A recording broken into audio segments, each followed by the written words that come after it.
All right, the Reds, it's Talking Reds, and we've got a special guest on Talking Reds today. We've got Steve Wilson from Match of the Day, a voice that I am sure you will recognise either from Match of the Day or maybe from the radio. Steve, good to have you on. And I think the first thing we've got to talk about, Steve, is everyone's talking about today in football, the idea that next week we can get some fans at least back in the grounds around the country. Now, I know that, you know, through your job at Match of the Day, you've been covering football minus the fans. What's that been like for you, mate?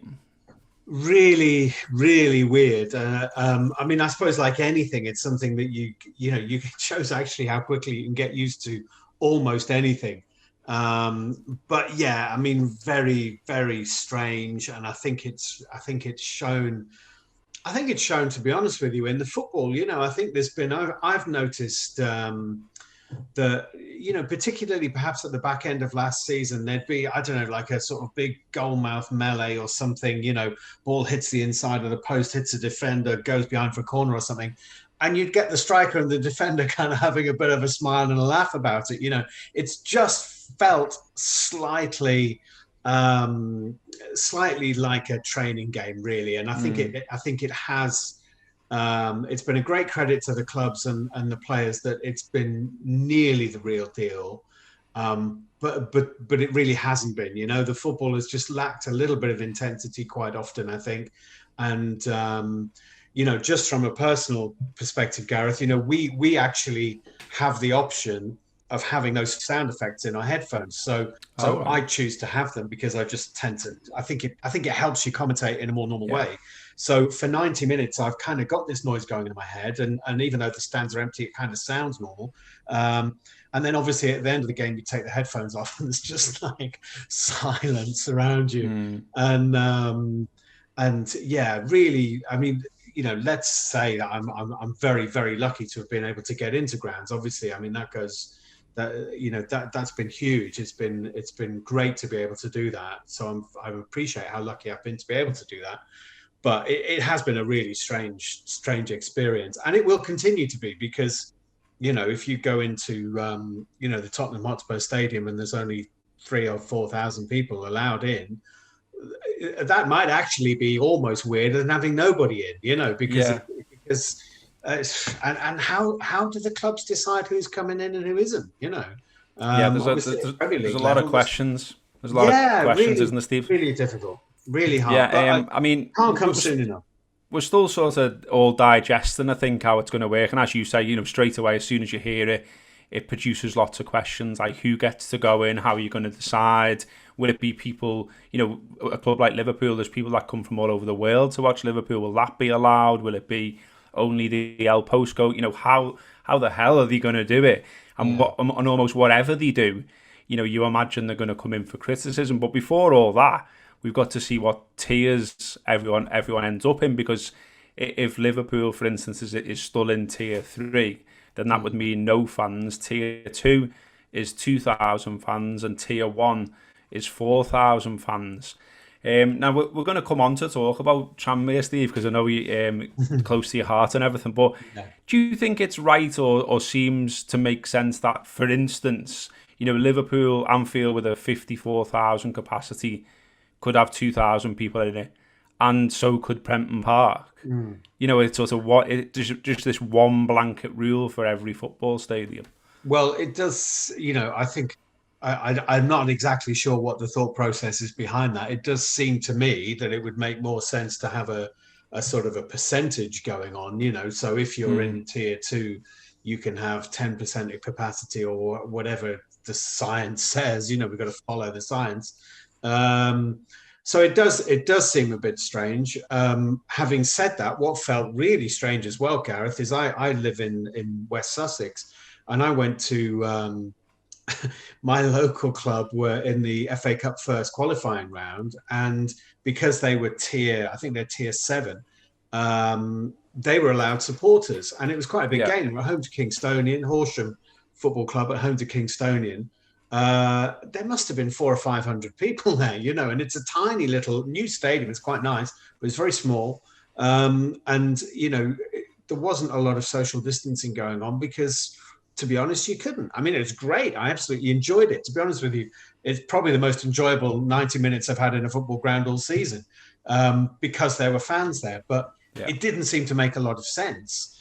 I actually think Tranmere capacity 15, 16,000 could cope perfectly easily with 2,000 people social distancing. And Anfield, you could probably say, I don't see why 10, 12,000 people couldn't do it. But obviously, it's not just bums on seats in the stadium; it's how they Yeah. get there and leaving Yeah. and arriving at the same time and everything else. So it's a real tough one. It's really hard, and it's going to be, well, as you just said, a lot of people are going to be really, really disappointed and quite angry probably that they don't get the chance to go.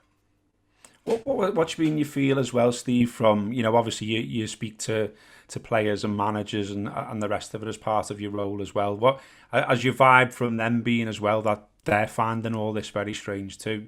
Yeah, I mean, definitely. I think, I mean, actually, funnily enough, we haven't been able to speak to players and managers in the way that we normally would because usually, I would be hanging around in a tunnel and, you get to know players and coaches and managers and kit men and liaison men and all that kind of stuff over the years. And you tend to sort of have a quick chat with these people. Well, that's now the red zone in the stadium, and I'm not allowed in the red zone because I'm not an essential Right. personnel, obviously. So in fact, I haven't seen any of the people who I would normally see face to face for quite a long time. But I think players have found it quite difficult, to be honest with you, and I think that's shown in some of the sort of strange results that we've had this season. It's been tough for referees and officials as well. I think, to be honest with you, with all the added pressures of VAR and the constant criticism that comes with that. But actually, I won't say who it was, but a former player, former not former Liverpool player, but former high profile Premier League player said to me in I think it was in June when there was a restart and I was working with him. And he said he thought there were quite a lot of players who like playing without fans, and he picked out two or three names who will remain nameless. But he said it's no accident that they suddenly look a much better player when there aren't 15,000 people scrutinising their every touch, and if the ball rolls under their foot for a throw in, they're getting loads of stick. So Yeah. so actually that's just human nature, isn't it? And psychology. Some people need the crowd to get them going and get the best out of them. And some people find the crowd a pressure they could live without. So it'll Yeah. be interesting actually Liverpool. to see. Liverpool have certainly had a number of those players over the years where you've heard a lot about them being brilliant in training and not seeing so much of it on the pitch when there's 45,000, 50,000 there.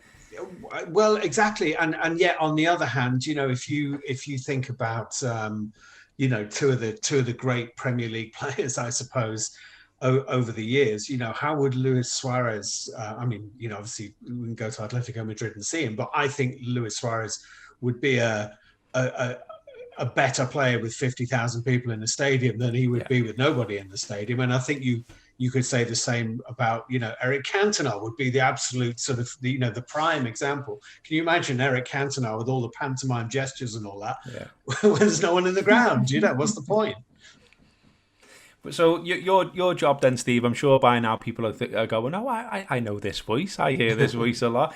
How did it all happen for you, Steve? Because, I've spoke to commentators before, a long time ago, in fact. I'm sure it'd be someone you know, but Graham Beecroft was at Radio City and I was doing some work experience there. And I was only I was still in school, but I was like, Graham, wow, how'd you get to be a commentator? Yeah. And he said like he used to literally sort of sit at home, put a match on, turn the volume down, record himself and then listen back and see, sort of judge himself almost before he got an opportunity. What was it like for you? What was your journey to the job you've got now, Steve? Well, yeah, I mean, a little. I mean, I don't actually remember physically recording myself, but I suppose if you wanted to go right back for a start off, I loved listening to the radio. So I used to listen to football all the time on Radio 2 back in the day when it was on Radio 2, and hearing Peter Jones and Brian Butler, who were the great Alan Parry, who were the great sort of team of radio commentators at the time, and being kind of imbued in that, I suppose, as a 10, 11, 12-year-old. And obviously having a sort of great love of football. And then actually when I went to university, I was really lucky in that probably when I was 18, I only really had two interests in life, and it was music and football. And whilst I was at university, I got myself a gig on the university radio station playing music, and on the university newspaper writing about football. And actually, it was only kind of, they were both brilliant, obviously, because it gave me a chance to sort of dip my toe into the water in terms of sports journalism, and also learn on the broadcasting side how to use a microphone, how to edit tape and things like that. So when I was in my final year, I went to Liverpool University, and in my final year there, I applied for a BBC postgraduate training scheme in news journalism, did a week's work experience at Radio Merseyside, following around a reporter called Shari Val, who's now on Radio 4, and applied for this gig. And I didn't actually get it, but I did get down to a final interview, and I moved to London. I really wanted to go and experience living in London. I thought I'll probably give it 12 months and then see what happens. So I moved to London with a different job, nothing to do with broadcasting, but heard Capital Radio. And luckily, I sent off a little fake match report to Capital Radio, and there was a guy there called Pete Simmons who was ex-BBC, and I put in my covering letter that I got to the final stage of this interview on this BBC postgraduate course, and he was impressed by that. Even though it was a fail, he kind of said, well, my guess is you got down to about the last 30, and they probably would have had about 4,000 or 5,000 applicants for that. So I didn't realize how well I'd done, but there was only like 10 places or something. But that was good enough for him to give me a go. So I have a lot to be thankful for him. Actually, Graham Beecroft, I wrote to Capital Radio and I wrote to Graham Beecroft at Radio City, and both of them offered me the chance to go in and work for nothing on Saturdays and discover how stuff worked. But by then I was living in London. So my first job was with Capital Radio. And, when I moved down in 1990, thinking I'd probably give it 12 months, 30 years later, I've never moved back. But Capital Radio was a great place to learn. And so I was there for 7 years, and then went to the BBC with 5 Live. And early in 2000, I moved on to TV. And so I've been doing Match of the Day and other things because I'm self-employed, but, doing other things as a freelance as well. But basically for 20 years, known for doing Match of the Day, which is a great gig, I have to say. It's fantastic, Yeah, it is fantastic. And I've seen you say elsewhere, Steve, that you've professionally covered around about 2,500 matches, which is amazing. You've been to 6 World Cups as well, I've seen you say. Obviously, among all of that, there will have been some Liverpool-related moments, and obviously we're a Liverpool-related podcast and video show and everything else. So any standout moments that you were there professionally for, Steve, that, stick in your mind about Liverpool? Well, yes. I mean, I was there in an empty Anfield when Jordan Henderson lifted the Premier League trophy only in the summer, which obviously was a strange experience because of the lack of fans, obviously. I remember I was born and brought up 10 minutes away from Prenton Park, and I remember commentating for 5 Live on, was it the FA Cup quarter-final? I think it was, between Tranmere and Liverpool at Prenton Park. That was a great experience because obviously there'd been kind of like pre-season friendlies and stuff between Tranmere and Liverpool, but for the two to meet in an FA Cup quarter-final was great. And been lucky enough with 5 Live to follow Liverpool around some of their away days in Europe as well. None of the really big ones, I've got to be honest.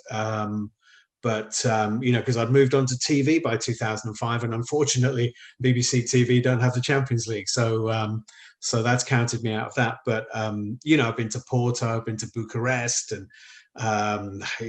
quite a few places with Liverpool over the years, working with some great people. I've got to know some of those people that as a kind of football fan in my teens, I used to admire so much as players, like Jan Malby and Mark Lawrenson and Peter Beardsley and John Aldridge, obviously through Tranmere as well, and what a privilege to Ray Houghton, another one. What a privilege to meet these guys and get to know them a little bit, including actually Ray Clements, who did a bit of work as a co-commentator for Capital Radio in my real early days, when he was. He'd stopped. He'd finished playing, obviously, but he wasn't yet on the Spurs coaching staff, I think. And he spent about a year or 18 months or so doing the odd game as a co-commentator for Capital Radio. So I got to know Ray a little bit. And then he became the manager of Barnet. And I can remember going up to Underhill, where Barnet used to play, and Ray showing me around Underhill, which was like a sort of park pitch, really, not much better than that. And you think, wow, this is Ray Clements. That's how much he loved the game. He wanted to be involved to the extent that he was willing to take on what was a really tough job at a really sort of basement level. But then he got his gig at Spurs, and I'm pleased for him, because for a long time, obviously, he was a great servant for the FA in England as well, as a goalkeeping coach and coaching Spurs. And I believe you were there as well, Steve, for the famous Steven Gerrard goal in the FA Cup final against West Ham 2006. I don't know what you were doing at the time, Steve, but I was just starting to edge out of my seat and walk towards the gangway and think about getting to the bar first, because I thought it was all over. And then I just remember glancing back and seeing Steven hit that one. Amazing goal. Well, it was. I mean, one of the best FA Cup final of modern times, I suppose. One of the great FA Cup final goals. I was there with a mate as a supporter, and was lucky enough to be right behind it, actually, as he hit it. It kind of, my memory is anyway, I might be kidding myself here, but my memory is that you kind of knew it was going in the moment he hit it. I was also there working, actually, in the Michael Owen final, if you want to call it that, the Liverpool Arsenal final in Cardiff under Gerard Houllier, and doing post-match interviews for Five Live. And actually, interestingly enough, that one, Houllier couldn't really understand why all the Liverpool players, because obviously they had the UEFA Cup final against Alaves a few days later, and Houllier was very much about wanting to win the UEFA Cup. If you prioritise the two, he was the UEFA Cup all day long. But I think he reflected when they'd won both that he was surprised how much the FA Cup meant to the Liverpool players. He didn't quite realise what a big deal it was, and that a lot of the players, actually, if you'd asked them to choose, would have chosen the FA Cup. He would have sacrificed the FA Cup to win the UEFA Cup all day long. Obviously, didn't have to make the choice in the end because they won both. But that was interesting, wasn't it? The sort of the coach's perspective on a domestic cup as opposed to a European Cup. He was very much focused on making sure they won the UEFA Cup. Yeah, that was a fantastic season to be supporting Liverpool. Like, we had some great days out that season, and that final was absolutely unbelievable. I mean, we basically nicked the FA Cup there, thanks to Michael Owen. I think you would have to say, even the biggest Liverpool fan in the world would probably have to say that Arsenal absolutely battered Liverpool that day. Yeah. And there were some very strange decisions as well. There were about two clear handballs that weren't given. Yes, Stefan Encho had his goalie gloves on. Yeah, and then Michael Owen went and nicked it, as you say. Yeah. You mentioned them a couple of times in the conversation already, Steve. Tranmere. You grew up near Prenton Park and obviously went and watched them. I did myself as well, the old Friday nights when that was a thing. And we've got a Friday night coming up. It's on the telly. It's on the BBC. Tranmere against Brackley Town in the second round of the FA Cup. I was just looking this up. Apparently Tranmere have beaten the last 18 non-league sides that they've played. So they've got a pretty decent record against non-league opposition and coming to Prenton Park. But tell us a little bit about that. Tell us a little bit about Tranmere, because I know we are a Liverpool podcast and a Liverpool, video channel and everything else. But, I've always had a soft spot for Tranmere, always gone over there when I could. And I know I'm not alone in that. Well, I mean, it started off for me, I suppose, in that it was so close to home. My mum and dad are both big sports fans, but not really football fans. They're both from Yorkshire, so they're more cricket and rugby league, to be honest with you. But my dad took me along January 1975. I would have been 6, and we saw Tranmere beat Grimsby. I've still got the program somewhere on a shelf in here. Um, and Steve Coppell was playing on the wing for Tranmere. And um, I suppose, when you're 6, the biggest crowd you've ever seen is like your school assembly, isn't it? So when you go to a football game, even though the attendance was probably about 1,500, to me it seemed like the whole world was there, and there was this mass of people. There was the smell of frying onions and bovril and swearing and singing and all that kind of stuff, which I'd never really experienced before. And I think I was pretty much smitten straight away, actually. And for quite a long time after that, my dad, my brother, and I went to Prenton Park. Most home games, not all home games, but most home games. I think we went, and you know, and it was fourth division football, the old fourth division. It wasn't great, but then Johnny King arrived, and they started to move up through the gears and move up through the leagues, and of course it culminated I suppose it culminated for me in a kind of personal way, I guess, in the League Cup final when they lost to Leicester. When I got a couple of tickets, and my brother lives in America now, so he didn't come. But I went with my dad, and it was the first time for years I'd been to a football game with my dad. And it was a really special day, even though they lost. Just to be there with him was brilliant. It was something we hadn't done together for a long time, so it meant quite a lot to be able to do that with him. And Tranmere are still keeping it interesting, going down by 4/100ths of a goal, and changing their manager again, and losing what was it, 4-0 at Crawley 10 days ago, and then beating Grimsby 5-0 on Saturday. So it's never dull, really. It's never dull. And you mentioned the new manager, Keith Hill. There's been, I think it's fair to say, a mixed response, Steve, to that appointment, mainly based around there is this. I guess to people who don't know the sort of Tranmere story, or there's what looks from the outside a strange rivalry with Bolton, Yeah. because they're not exactly on the doorstep, but it's his association with Bolton, the thing that a lot of has riled a lot of people, isn't it? Yeah, it is a strange sort of rivalry, really, because obviously there's some kind of rivalry with Chester. There's also some with Wrexham, but Bolton seems to be the in more recent years, I suppose. Maybe it started with one of my best days ever going to football was a Tranmere Bolton playoff final when Chris Malkin scored the only goal, and Tranmere won 1-0 and were promoted. Maybe it starts with that. I don't know. I mean, to be honest with you, I think you've got to give the guy a break. I mean, you you take your work, particularly at that level. You take your work where you can get it. And his record is decent. I think it's a bit harsh on Ian Dawes. I've got to be honest with you, who's done a great job in the 4 or 5 games that he's been in charge as a caretaker manager. Culminating. It was strange timing, wasn't it? Really, they beat Grimsby 5-0.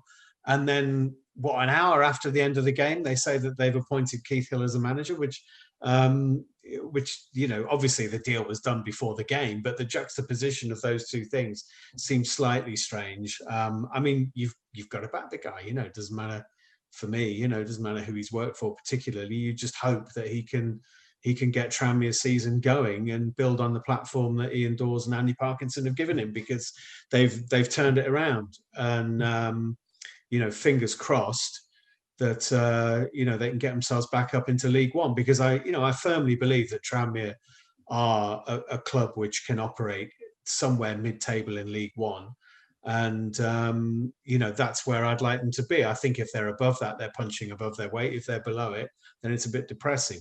but not as depressing as being in the National League, which was properly depressing. Yeah, that just felt wrong. That Tranmere as non-league wasn't right. Wasn't right for anyone. That. Just last of all, then, Steve, on Liverpool. Obviously, you watch a lot of football. You watch a lot of teams. Everyone's sort of throwing the predictions of how all this will go this season. What do you think? What do you think we can expect from Liverpool? Can they keep hold of the title? Can they go all the way in Europe? What do you think? I think it's the hardest season to predict, in all honesty. I'm doing the game on Saturday at Brighton, actually. Slightly divided loyalties for me because I'm from Merseyside. My wife and all her family are brothers of Brighton, season ticket holder. She's a Brighton fan. There's a lot of Brighton supporters who I know very well. It's a really hard season to call, isn't it? Because I don't think we're done with the strange results yet. I've got to tell you, I mean, I'm not thinking going to the Amex on Saturday thinking this is an easy 3 points for Liverpool. I almost think any game, almost anything could happen at the moment. And I think it's going to carry on like that. What I would say is whoever wins the league is not going to win 98, 99, 100 points. I actually think high 80s, 87, 88, something like that, will win the league. So Liverpool, I'm absolutely convinced, will lose games along the way that they're not expected to lose. Obviously, they're in a great position. They've played at Stamford Bridge. They've played at Man City. They've played at Everton. And they've taken 5 points from 3 of their toughest games of the season so far. And had the freak result, if you like, at Villa, and are still very well placed. But it's going to be a hard one to call. I wouldn't count City out yet because I think they've lost a couple of games. But if you say to me how many games will Liverpool lose this season, could be 4, could be 5. I really don't see it being a season where anybody loses one game in a season or anything like that. Really, really tough one to call. And the massive strain on players for all clubs is going to be, I know Jurgen Klopp's been saying, and you absolutely get it, but that's not unique to Liverpool. Every club at some point this season is going to be in the middle of sticking square pegs in round holes because they just won't have a left back or they just won't have a centre half or whatever it is. And it's how they cope with that that's going to be key, I think. Yeah, absolutely, Steve. I wouldn't advise you to read the comments on this video when it goes out after predicting 4 or 5 defeats for Liverpool. I may be wrong. It may be that it's just the one. But I think City will lose 4 or 5. I think Spurs will lose. But I think it's going to be one of those seasons where just because it's so compressed in the Champions League, FA Cup, League, all the rest of it. There's so many games in such a short space of time. It's going to be literally impossible for any side to do what Liverpool and Man City have done over the last 3-4 seasons. I just don't see it happening. Yeah, fair play, Steve. Well, let's see what does happen, and know that we shall hear your voice on Liverpool games, not least that Brighton one. Hope your wife is not celebrating at the weekend. Hope it's us who's celebrating. But thanks very much for coming on, mate. Really enjoyed the chat. Could have gone all afternoon, I think, there, but we'll wrap it up there. Lovely to have you on, Steve. And if you want to follow Steve online, he is on Twitter, Wilson Footy. He's gone for the Y rather than the IE. So you'll be able to find him there on Twitter. Give him a follow. And as I say, you will hear his voice soon on Match of the Day. Thanks very much, Steve. That has been Talking Reds from the Anfield Wrap.